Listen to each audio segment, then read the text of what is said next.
Sebelumnya pemirsa, seorang suami yang baru keluar dari penjara nekat menikam istrinya di bilik ATM di Kota Pemantang Siantar, Sumatera Utara. Nyawa sang istri dapat diselamatkan oleh tukang parkir yang melihat peristiwa itu.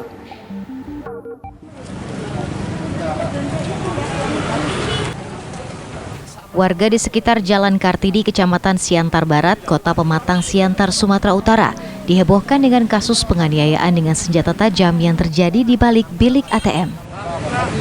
Awalnya diduga kasus tersebut merupakan percobaan perampokan, namun ternyata penganiayaan itu adalah kasus kekerasan dalam rumah tangga antara pasangan suami istri yang sedang pisah ranjang. Korban berinisial AF yang masih berusia 20 tahun, sementara pelaku bernama Ranto Effendi Damanik yang baru beberapa hari keluar dari lapas Pematang Siantar. Peristiwa bermula saat korban baru saja tiba di bilik ATM untuk melakukan transaksi. Tak berselang berapa lama, pelaku tiba dan langsung masuk menemui korban di balik bilik ATM sambil menggenggam sebilah pisau. Menurut saksi mata, ia melihat pelaku langsung menikam korban dari belakang. Melihat hal itu, saksi langsung masuk ke dalam ATM dan memisahkan mereka berdua. Usai melampiaskan amarahnya, pelaku kemudian mengambil ponsel dan dompet korban dari jok motor korban dan langsung melarikan diri. Sementara korban terkapar bersimbah darah. Saksi kemudian membawa korban ke rumah sakit RSUD Dr. Jasamin Saragih, Kota Pematang Siantar, guna mendapatkan perawatan medis. Nah, habis itu barulah datang pelaku tadi, pelaku penikaman. Sempat cekcok katanya? Sempat di dalam, bukan cocok langsung nusuk, masuk tuh. Aku belum cerai katanya. Oh begitu. Belum cerai. Ampun, si korban kakak ini udah ampun, aduh mama katanya. Dari situ aku langsung masuk, aku tarik keluar. Awas bang, ada CCTV bang, aku bilang. Aku tarik keluar langsung diinjikan lagi, itu lo mungkin kena tangannya bang. Oh gitu. Nah, Petugas yang mendapat laporan tiba di lokasi untuk melakukan olah TKP dan memintai keterangan sejumlah saksi. Dari hasil pemeriksaan saksi di lokasi dan juga keluarga korban, kasus penikaman ini diduga dilatar belakangi kecemburuan pelaku. Pelaku menuding korban telah berselingkuh dengan pria lain selama ia berada di penjara. Selain itu, pelaku juga tak senang karena korban membuat gugatan cerai.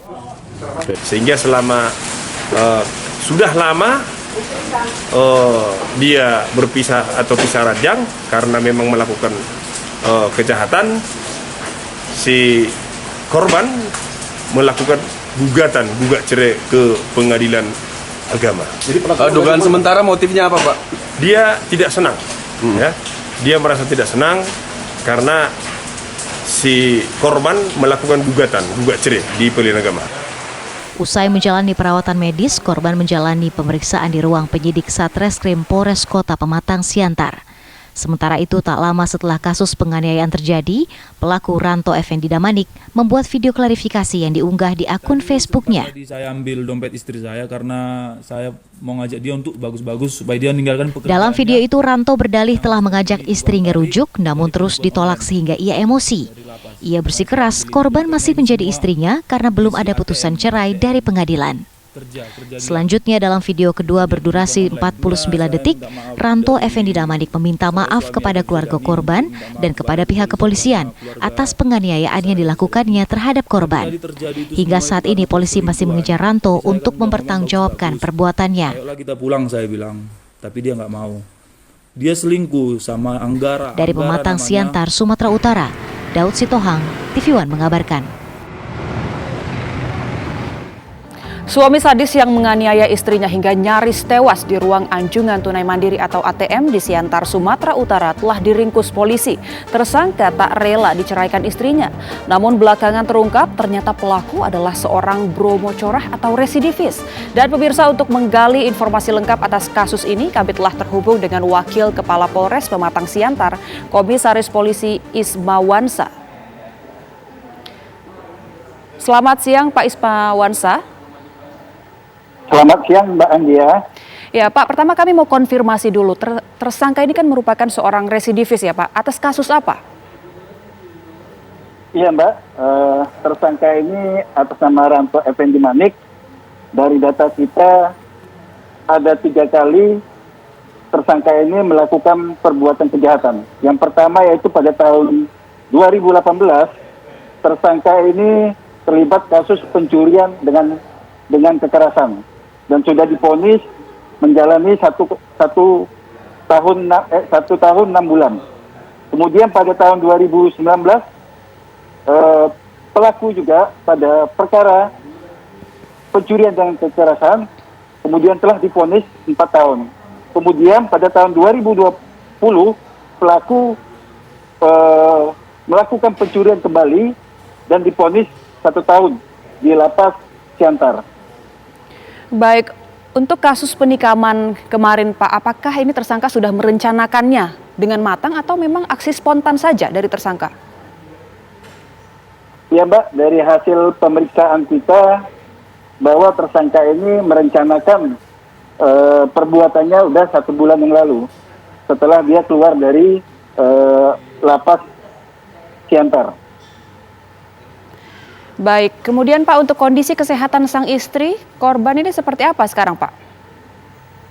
Alhamdulillah kemarin kita sudah mengecek kondisinya udah mulai membaik Mbak. Baik, untuk jumlah saksi hingga saat ini udah berapa orang Pak yang diperiksa? Ada sekitar 5 orang Mbak, termasuk yang menyelamatkan korban pada saat kejadian. Baik, Pak Ismawansa, untuk hasil pemeriksaan dari saksi seperti apa Pak? Kemudian juga hasil pemeriksaan dari tersangka dan korban, apakah memang sebelumnya sudah sempat ada aksi kekerasan atau penganiayaan terhadap sang korban? Ya Mbak, dari hasil pemeriksaan kita ke korban, pelaku ini memang sering melakukan kekerasan pada korban. Kemudian korban juga dituduh selingkuh. Kemudian korban menggugat cerai pelaku ini, kemudian inilah motifnya Mbak. Jadi pelaku sakit hati, kemudian merencanakan perbuatan tersebut dan akhirnya kemarin pada hari Rabu 24 November terjadilah perbuatan itu yang direncanakan pelaku. Baik, Pak, sebenarnya korban ini ditargetkan untuk dibunuh oleh pelaku atau memang hanya untuk dilukai saja Pak?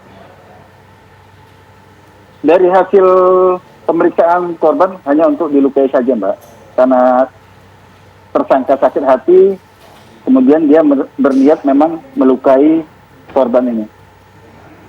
Baik, untuk tersangka hingga hari ini masih ditahan Pak di Polres? Ya, kita tahan Mbak, kita proses secara insentif.